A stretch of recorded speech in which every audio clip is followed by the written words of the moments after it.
Welcome to the Leo. పాపం ప్రతివత శ్యామల గారు, ఎందుకు ప్రతివత అన్నానంటే వీడియో మొత్తం చూస్తే మీకు అర్థమవుద్ది. పాపం సమాజంలో ముఖ్యంగా రాష్ట్రంలో ఏ చిన్న సంఘటన జరిగినా శ్యామల గారికే బాధ వస్తుంది, శ్యామల గారికే బాగా గుచ్చుకుంటుంది. అందుకని పాపం చిన్న ఘటన చీమ చిట్టుకోమంటే చాలు వెంటనే ప్రెస్ మీట్ పెట్టి పవన్ కళ్యాణ్, చంద్రబాబు, నారా లోకేష్ వీళ్ళ ముగ్గురి మీద ఇష్టం వచ్చినట్టు మాట్లాడాలి. ఒక్కొక్కసారి ఎన్టీ రామారావు అని, వెన్నుపోటని తన స్థాయికి మించిన మాటలు కూడా మాట్లాడుతూ ఉంటుంది. అయితే ఇదే శ్యామల గురించి నేను ఈరోజు రెండు విషయాల్లో శ్యామల ఎందుకు మాట్లాడలేదో మనం గట్టిగా నిలదీయాలి. వాస్తవానికి శ్యామల చరిత్ర గురించి మనం ఆల్రెడీ ఒక వీడియో చేసాం. శ్యామల చరిత్ర ఏంటంటే బెట్టింగ్ యాప్లు ప్రమోట్ చేసి తనను నమ్మిన వాళ్ళందరినీ కూడా నట్టేట ముంచింది. శ్యామల ప్రమోట్ చేసినటువంటి ఆ బెట్టింగ్ యాప్ల వల్ల ఎంతోమంది జీవితాలను నాశనం చేసుకున్నటువంటి యువత ఉన్నారు. అది ఒక ఎత్తు అయితే శ్యామల భర్త గురించి చరిత్ర గురించి కూడా మనం చెప్పాం. ఒక మహిళకు ₹1 కోటి 2 కోట్లు ఇవ్వాలని చెప్పి మోసం చేసి ఇవ్వకపోతే ఆ మహిళ కేసు కూడా పెట్టింది. పైగా ఆ మహిళను శ్యామల భర్త లైంగికంగా కూడా వేధించాడు. రాయబారానికి మధ్యలో ఒక మహిళను పంపితే అందరినీ కలిపి తీసుకెళ్లి పోలీసులు బొక్కలో వేశారు. సరే, అదంతా వేరే కథ అనుకోండి. సో అంటే వీళ్ళ చరిత్ర ఇది. కానీ వీళ్ళు మాత్రం ఇందాక అదే చెప్పింది, ప్రతిభటన ఎందుకు అన్నానంటే అందుకే అన్నాను.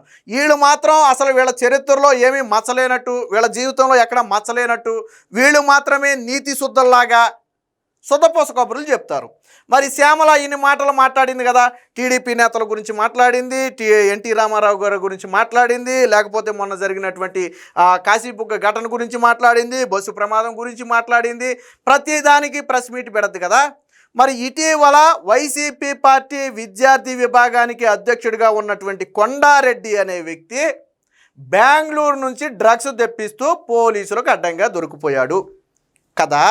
మరి దాని మీద శ్యామల ఎందుకు మాట్లాడలేదు? నేను అడుగుతున్న శ్యామల ఎందుకు మాట్లాడలేదు అంటే, మీ పార్టీలో గంజాయిని ప్రోత్సహిస్తున్నారా?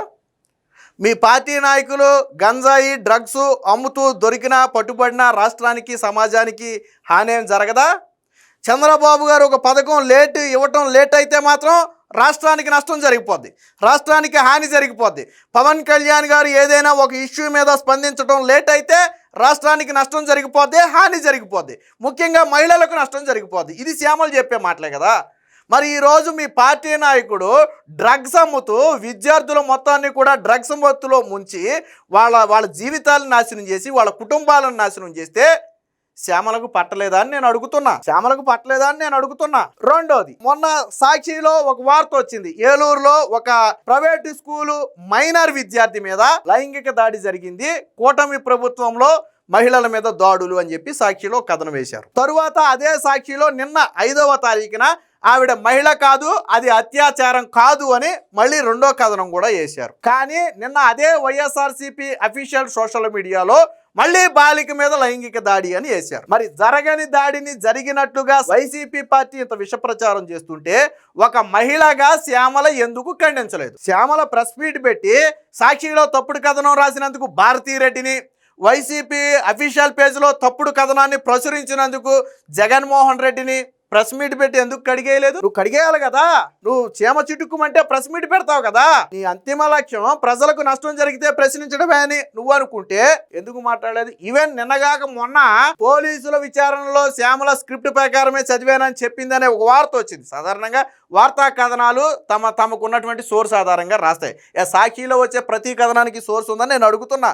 నువ్వు మహిళల మీద లైంగిక దాడి అని రాశారు, ఏ సోర్స్ మీద రాశారు నేను అడుగుతున్నా. ఒక ప్రైవేట్ స్కూల్ విద్యార్థి మీద లైంగిక దాడి అని రాశారు, ఏ సోర్స్ తో రాశారు? నేను చూపిస్తా, కథనాల ఆధారాలు ఉన్నాయి నా దగ్గర, ఏ సోర్స్ తో రాశారు. అలాంటిది మొన్న 2-3 పత్రికల్లో శ్యామల ఇలా మాట్లాడినట్టుగా ఒక వార్త వస్తే నేను మాట్లాడానా? ఎక్కడ మాట్లాడాను? ఎప్పుడు మాట్లాడాను? పోలీసులు సమాచారం ప్రెస్కే లాగెళ్ళింది. నీ బాధ నిజం బయటికి వెళ్ళిందనా లేదా అబద్ధం చెప్తున్నారనా? వార్తల్లో వచ్చింది అబద్ధం అని చెప్పట్లా, పోలీసులతో నేను మాట్లాడింది మీడియాకి ఎలాగెళ్ళింది ఎవరు చెప్పారు అంటది. అంటే నువ్వు మాట్లాడింది నిజమే కదా. ఎలా చెప్పారంటే అదే మీడియాకి ఎవరు చెప్పరు, విశ్వసనీయ వర్గాల ద్వారా వాళ్ళు సమాచారం సేకరించుకుంటారు, అదే మీడియా. నీ సాక్షిలో రాస్తున్నారు కదా కథనాలు. మొన్న జరిగిన ఈ గంజాయి దాని గురించి ఒకసారి చూద్దాం. మరి శ్యామల ఎందుకు మాట్లాడలేదు చెప్పాలా. ఇక్కడ చూడండి, విశాఖలో వైసీపీ డ్రగ్స్ దందా ఇతర రాష్ట్రాల నుంచి తెచ్చి విక్రయిస్తున్న వైసీపీ విద్యార్థి విభాగం నేత కొండారెడ్డి, విద్యార్థులే లక్ష్యంగా మాదక ద్రవ్యాల విక్రయం. గుడివాడ యువకుడితో బెంగళూరు నుంచి విశాఖకు చరణ్ అంటే మధ్యవర్తిగా వాడుకున్నటువంటి చరణ్ దగ్గర 36 LSD బోల్ట్స్ పట్టేసిన పోలీసులు హైదరాబాద్ గోవా నుంచి కూడా తెప్పిస్తున్నట్టుగా వెల్లడి. జగన్ అమర్నాథ్ రెడ్డిలతో కొందారెడ్డికి సత్సంబంధాలు, 4 అరెస్టు, రిమాండు, మరొకరి కోసం గాలింపు. సో ఎంత క్లియర్గా ఎవరైతే విశాఖ అనుకుంటా, బహుశా విశాఖ జిల్లా వైసీపీ విద్యార్థి విభాగం అధ్యక్షుడిగా ఉన్నటువంటి కొండారెడ్డి, ఇక్కడ జగన్తో ఫోటో ఉంది, ఇంకా కొన్ని ఫోటోలు నేను చూపిస్తాను. సో మరి ఈ రకంగా దీన్ని వైసీపీ పార్టీ కూడా ఖండించలా. ఈ వ్యక్తికి మాకు సంబంధం లేదని కానీ, లేదా ఈ వ్యక్తి డ్రగ్స్ తీసుకురాలేదని కానీ వైసీపీ కూడా ఎక్కడ చెప్పలా. వైసీపీ పార్టీ నుంచి ఎవరు బయటికి రాలా. పోనీ డ్రగ్స్ అమ్ముతూ అడ్డంగా పట్టుబడినటువంటి ఈ వ్యక్తిని ఎందుకు సస్పెండ్ చేయలేదు పార్టీ నుంచి? జిల్లాకు మీ వైసీపీ విద్యార్థి విభాగానికి అధ్యక్షుడిగా ఉన్నటువంటి వ్యక్తి డ్రగ్స్ అమ్ముతూ పట్టుబడితే మీరు ఏం చేయాలి? పార్టీ నుంచి వెంటనే సస్పెండ్ చేయాలి కదా. మరి ఎందుకు చేయలేదు? శ్యామల ఎందుకు అడగలేదు జగన్మోహన్ రెడ్డిని? డ్రగ్స్ అమ్మే వాళ్ళని పార్టీలో పెట్టుకున్నారంటే మీ లక్ష్యం ఏంటి? రాష్ట్రం మొత్తాన్ని డ్రగ్స్ మయం చేయటమా?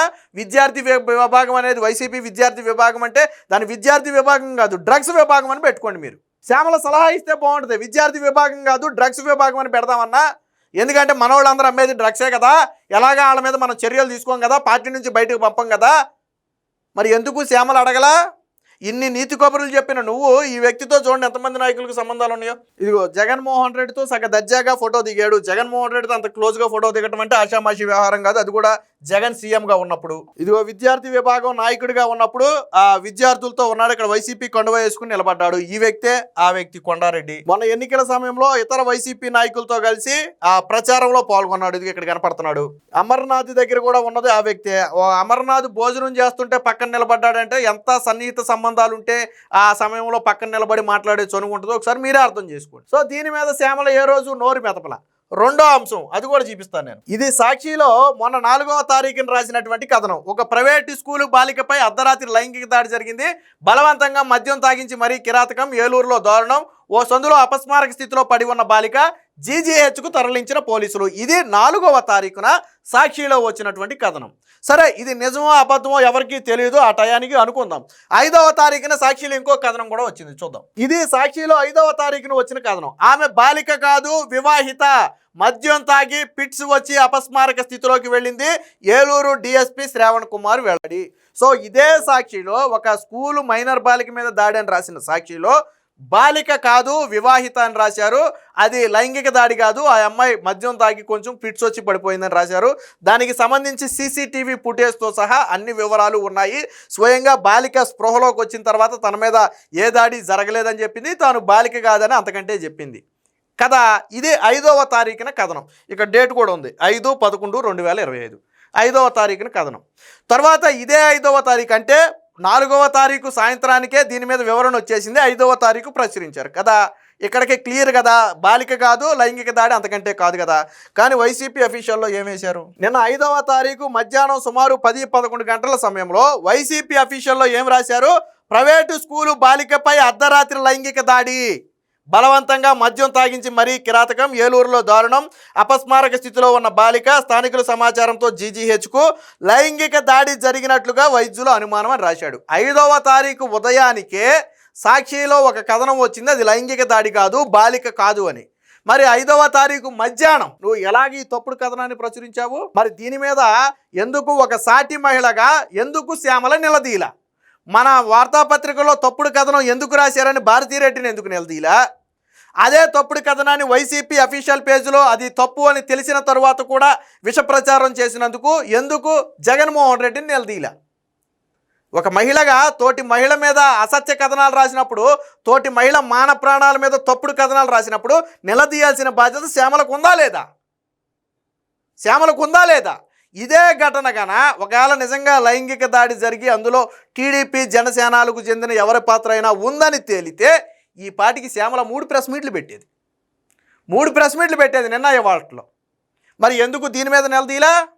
అంటే మీ పార్టీ వాళ్ళు మహిళల మాన ప్రాణాల మీద నీచమైన మాటలు మాట్లాడినా, నీచమైన కథనాలు రాసినా, సోషల్ మీడియాలో తప్పుడు ప్రచారాలు చేసినా మన కళ్ళు కనపడవు, చెవులు వినపడవు, నోరు మాత్రం పెగలదు.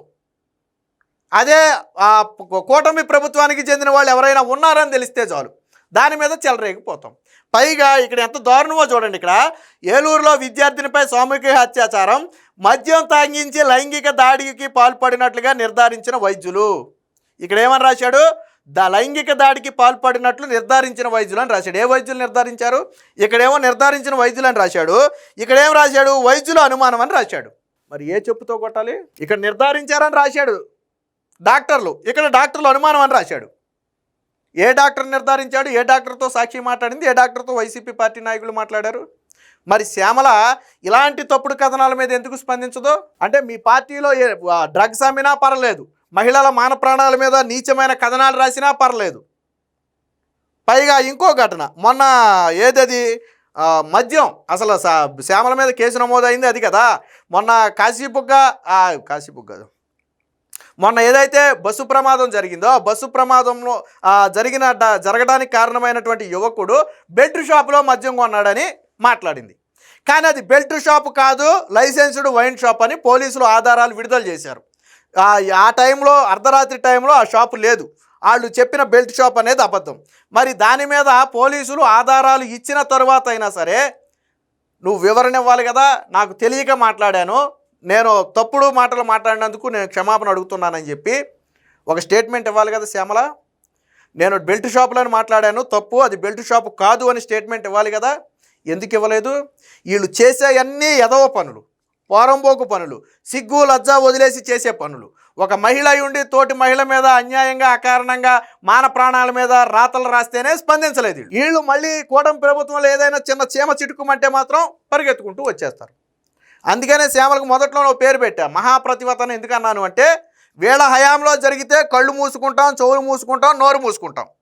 అదే కూటమి ప్రభుత్వానికి వ్యతిరేకంగా ఏం జరిగినా కానీ అది తప్పైనా ఒప్పైనా ముందు మీడియా ముందుకు వచ్చి రెచ్చిపోతాం, ఇంకో 4 అబద్ధాలు ఎక్కువే చెప్పి ప్రజలను రెచ్చగొడతాం.